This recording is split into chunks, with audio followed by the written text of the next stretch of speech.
നമ്മുടെ തട്ടിമുട്ടിയ സീരിയലിലെ അർജുനേട്ടൻ, അദ്ദേഹത്തിന്റെ ശബ്ദം. മോഹനവല്ലി, മോഹനവല്ലി അമ്മ, ഞാനൊരു കവിത ചൊല്ലട്ടെ അമ്മേ, നല്ലതല്ലേ അമ്മ? അമ്മയുടെ ഫോട്ടോ വെക്കാതാ പറഞ്ഞ അർജന്റീനയുടെ ഫ്ലെക്സിന്റെ താഴെ 1500 രൂപ വേണമെന്ന കമലാസനം പറഞ്ഞ, നല്ലതല്ലേ അമ്മേ? അമ്മ മേഴ്സി, മേഴ്സി അല്ലേ അമ്മേ, മെസ്സി എന്നാ പറഞ്ഞാലേ കന്നുകാലിയുടെ മോഹന്റെ അമ്മയ്ക്ക്. മോഹനവല്ലി വേണ്ട, അമ്മയാ നല്ലത്. Thank you. അടിപൊളിയായിട്ടുണ്ടായിരുന്നോ ജസ്റ്റിൻ?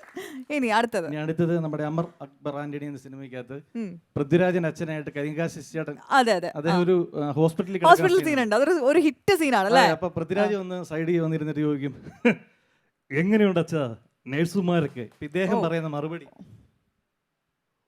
1-2 കൊള്ളാം. നൊമ്പരത്തിലെ ദീപിയുടെ പ്രസവം രമേശനാണോ ദിനേശനാണോ എന്നറിയാം. ചന്തമേടത്തി ഇത് കുറച്ച് വരാനും കൊട്ടമ്പുള്ളിക്കിട്ട് പറ്റ കലക്കും അച്ഛനെന്നെ കുടി നിർത്താനെന്ന് പ്രാർത്ഥിക്കണം. പെട്ടെന്നൊന്നും വേണ്ട, ചവരം പോലെ പ്രാർത്ഥിക്കാൻ മതി. ഇനി അടുത്തത് നമ്മുടെ വെള്ളിമൂങ്ങ സിനിമയില് അജു വർഗീസിന്റെ ചെറിയൊരു പോർഷൻ. അജു വർഗീസിന്റെ വോയിസ്. എന്റെ പൊന്നു മാമ്പച്ച പരനാരി, നിന്നോട് ഒരു 100-110 പ്രാവശ്യം ഞാൻ പറഞ്ഞില്ലേ, ആവശ്യമില്ലാത്ത കാര്യത്തിൽ കയറി ഇടപെടരുത്. ഇത് ഞാൻ ഗോവയ്ക്ക് പോകാൻ വേണ്ടി വെച്ചിരിക്കുന്ന കാശാണ് മോനെ, ഇതിൽ നിന്ന് ഞാൻ 5 പൈസ തരില്ല. ഇനി അടുത്തത്. ഇനി മലയാള സിനിമയിലെ ഹാസ്യ ചക്രവർത്തി ഇപ്പോഴും ജഗതി ശ്രീകുമാർ തന്നെയാണ്.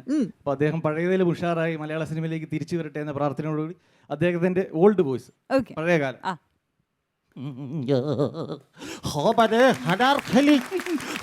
കൂട്ടുകൂട്ടാരങ്ങളിൽ കളിയിൽ ഹമ്മാനവാടി പഞ്ചപാണ്ഡവർ രഞ്ജകത്തെ ഛജലിപ്പിച്ച പഞ്ചരക്തത്തിന്റെ തൊഴിൽ നിന്റെ മൃദുല മനോഹരവേദിയിൽ ഹൊടഞ്ഞു തൂക്കിക്കിടക്കാൻ ദാഹമാകുന്നു പ്രിയേ. ഏതായാലും വന്ന സ്ഥിതിക്ക് ഒരു പാട്ട് പാടി വെച്ചു പോകാം.